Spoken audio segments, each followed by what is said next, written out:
What is going on, ladies and gentlemen? Welcome back to another Neverwinter video. This is on the new update, the Elemental Evil update that just came out on Xbox One, not Xbox 360. And we're playing on my Scourge now. And as you might know, my Scourge was very weak before. But I made a new build for him, which is what this video is about. This is for my Scourge Warlock build. I built him as a pure DPS Scourge, and I used a new build for him, so like my feats and stuff, and he does a lot more damage now. From what I've seen, his stats could be boosted a bit more, and so he can do more damage. But and as you see, I also switched him to a Dragonborn, so he can get that extra 3% power and crit. So yeah, let's get right into the build video. First things first, I want to show you guys the new invoking system. So as we step into the invocation circle, we press invoke. It'll now bring up exactly what you'll get, and it tells you in the next 30 minutes that's what you'll get for the next invoking. And you can invoke every 15, like every time you invoke, the wait time increases by 15 minutes. So the first invoking, you have to wait 15 minutes, second one 30 minutes, fourth one 45, or third one 45, fourth one 60, blah blah blah, so on and so on. Oops. You also get invocation blessing, which gives you just something, a buff or something like that. Sometimes you'll get 10,000 XP at 25% bonus experience points. You get experience points them too. Then the experience points you get grow as voice cracks for days, man. Today, the experience you get grows as you invoke more and more. And I think the astral damage too. So that's the newest system. There's some new things too that I didn't mention in the Guardian Fighter video, depending on which one goes first, which one goes after. But the new system is, the new things like you can get your artifacts, weapons. I think you can get your artifact weapons and I'm not sure about your artifact gear. I think you might be able to, but I know for a fact you can get your artifacts to mythic quality now. I think it's for artifact gear too. You can also get your companions. So if you go to companions, you can get them to legendary status now too. So this guy is ready to be trained, and he'll be able to get to legendary after I train him and he's done training. But this video is for build videos, so I'm going to show you guys my new build. As you see, my item level is 1600, so it's not high, not low, you know. My stats aren't super amazing. I want to get my lifesteal up so I can get a bit more lifesteal. I want to get my armor penetration up, and I want to get my crit up. That's for sure. So hopefully the new armor give me some bonus stats there. Again, I went with charisma, 27 charisma, 22 constitution for the damage bonus. Plus you get some hit points. Intelligence. It could have been, I think intelligence could have been good, but I'd rather give it that damage bonus. So I have, you know, more damage to do. And yeah, we'll show you guys the new powers now too. They did get a couple new powers because of the new thing. The powers I'm running for when I'm doing solo stuff and when I'm going to be doing dungeons too are Dark Spell Aura. You see Killing Flames being used right now, but I'll get back to that later. I use Brood of Hodar at times too. I use Brood of Hodar to do damage because I tried the other one. It doesn't do much damage, to be honest. Immolation and Spirits, I don't see any damage being done by it, so I use Brood of Hodar for that single target damage. Plus nearby targets take reduced damage from this attack, so, and all are affected and are slowed, will be attacked by the spawned horrors. So it's really good. I use Killing Flames off and on, actually, with the new spell, which I'll get to when I go down there. Because Killing Flames is a really strong move, especially in the Fury path, because you get a move that buffs it. And I'm pretty sure I chose that actually. You get a move that buffs it, so makes it an AoE, so that when I'm doing, you want to attack like the lowest health target, and you do an extra amount of damage to targets around it, and you spell it in the Soul Puppet, so it gives you a bit of buff there too. I also use Dread Theft because this does a lot of damage and it's a really good move. This is again one of the main moves I use in dungeons. It's an extremely strong move. It's pretty much every Scourge has to use it, in my opinion. For my Firebolt is it's not as good. But here's the other move I use, Soul Scorch. I use this also. Actually, no, I don't use. Yeah, I use Soul Scorch because of my Paragon path. I chose Soulbinder, and the more souls I get, you expend a Soul Spark to blast a foe with Black Fire, dealing heavy damage. This power has no cooldown but requires 6 sparks to cast. Curse Consume. If this power strikes a cursed target to the flame also continues to burn for 6 seconds. This effect can stack and consumes the curse. So you get in like a 30% buff too to it, or 20% I mean, or something like that. It's a really strong move. The only thing is you have to get soul sparks to get it, so you have to use the at will that goes with it, that I've been using. For one of my class features, I use Borrowed Time.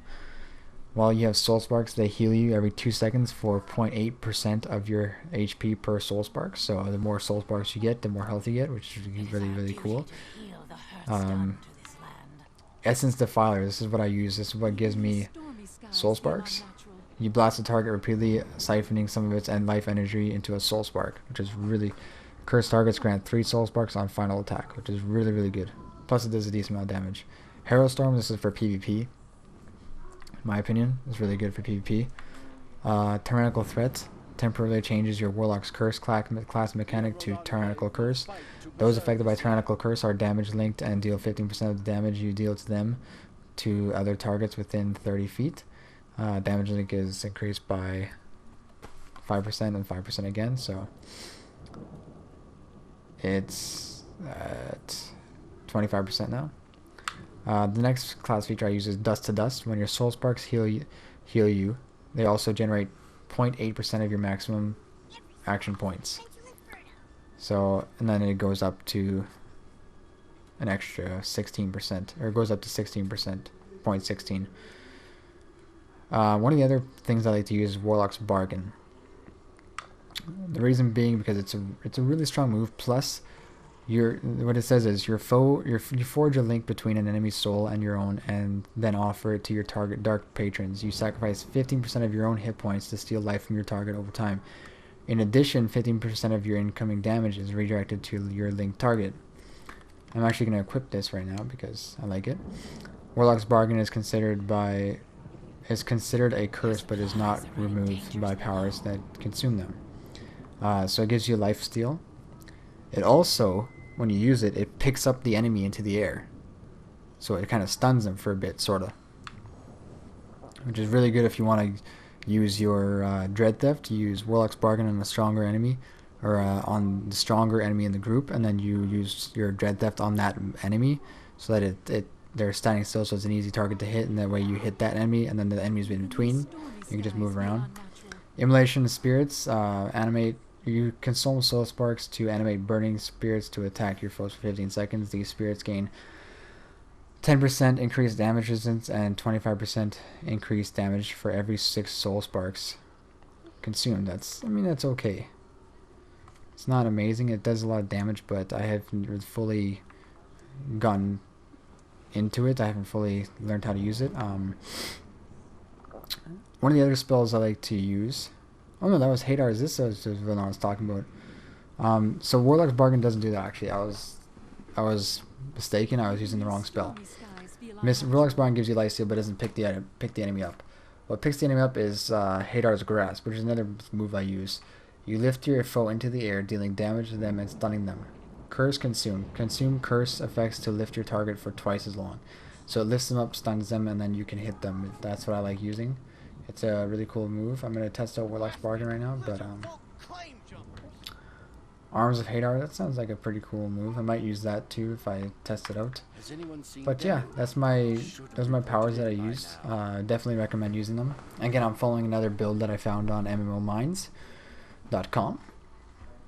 I'll put a link in the description. That's where I get all my builds from. That's where I get most of them. Sometimes I just feed them the way I like it.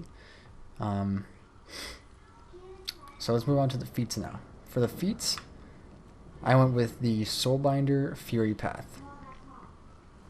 You could have gone Damnation, but to be honest, I didn't feel like buffing my Soul Puppets the way I wanted to go. I wanted to go Fury for that pure DPS. For my own, like, buffing my own stats and stuff. So I went with Toughness 3, increase your hit points by 9%, going at pretty much every one of my characters. I went with Critical Strike plus 3%, so I get an extra 3% crit. Energizing Curse gains 6% more action points when attacking curse targets that with at will, so I gain a bit more action points, so I can get my daily faster. I didn't use a Shadowfall, but went with Empowered Rituals. Your encounter powers deal 6% more damage, so I gain an extra bit of damage. I didn't do Less Threat. I went with Encounter cooldowns reduced by 10%, so I get that encounters faster, uses more powers. I then went with Blood Pact of Cania, increase the amount of bonus damage Constitution gives you by 3% or 2%. So I gain an extra 2% damage that Constitution gives me. So I also went with Devastating Critical, increase critical severity by 15%. Plus, if I get a Vorpal enchantment, it'll do that. But oh my god, the voice cracks! It'll do that much more. And for the Paragon Path, I went Fury, of course. I went with Critical Promise. After a critical hit, your next attack will also deal 10% of your weapon damage as necrotic damage. I went that. I upped that to 5. Again, this is the build I'm following. So it's basically relying on your sparks and stuff, and it's been working very well for me. This is what I can say. So I'm showcasing it off. Otherwise, I would have tried to respec or something. But next feat I went with is Burning Soul. Your soul sparks now also increase your damage by 0.3% per spark. So basically 0.30% per spark, which is really cool. So the more sparks I have, the more damage I do, which is why I went with this path, because I've heard that Hellbringer isn't as good now, so I went with Soulbinder just so I can get that extra bonus damage. So the more at will I use, that gains the more of the Essence Defiler at will I use, the more sparks I get, and the more sparks I get, the more damage I do. I also went with Hell Touch. When foes deal damage to you, they become Hell Touch for 10 seconds. Foes who are Hell Touch take 10% more damage from you. Infernal Wrath. I upped that to 5. I upped Hell Touch to 5, Burning Soul, and Critical Promise to 5. Infernal Wrath, I upped that to 5, and I went with it.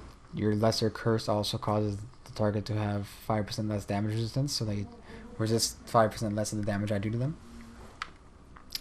I went with Killing Curse. When attacking a cursed target, you deal an additional 3% right now, but I'm going to buff it up. I'll have it as 5. All these spells that I have upgraded, they'll all be 5. When attacking a cursed target, you deal an additional 5% of your weapon damage. Right now it's 3%. Executioner's Gift. At will and encounter powers, deal up to an additional... Right now it's 9% necrotic damage as target's health diminishes, but I'm gonna upgrade it to 5 so it does 15%.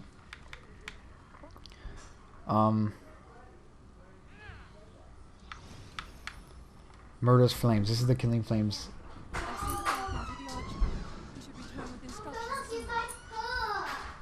This is the sorry about the people in the background, but this is the Killing Flames upgrade. So it does 12%. Hey. Shh. Guys! Honey, that's enough. Sit. That's enough.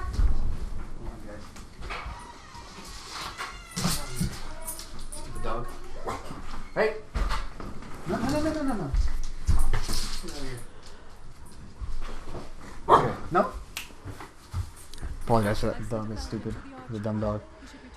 Anyways, it does 12% extra damage, so Killing Flames deals 12%. I want to have it at 5, so I do 30% of its damage to foes within 20 feet of the primary target. This damage is split equally among the affected targets. If there are no other targets, the primary target takes all the damage, so it basically does a hell of a lot of damage.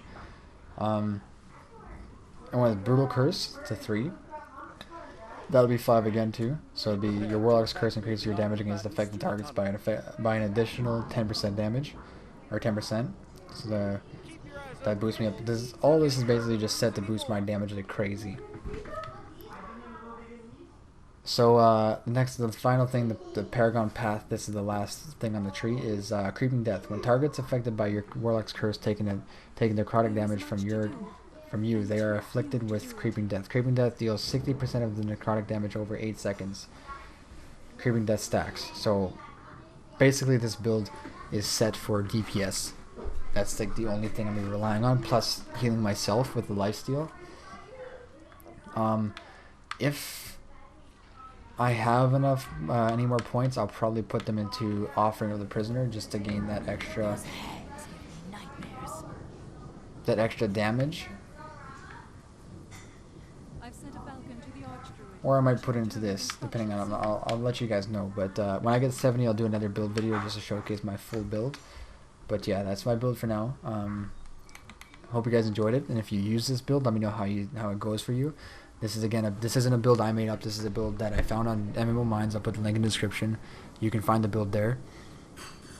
Soulbinder to Fury Tree, and hope you guys enjoyed it. If you did, leave a like, comment, subscription as usual, and thank you for watching. Peace out, guys. What could these sea creatures want in the mines?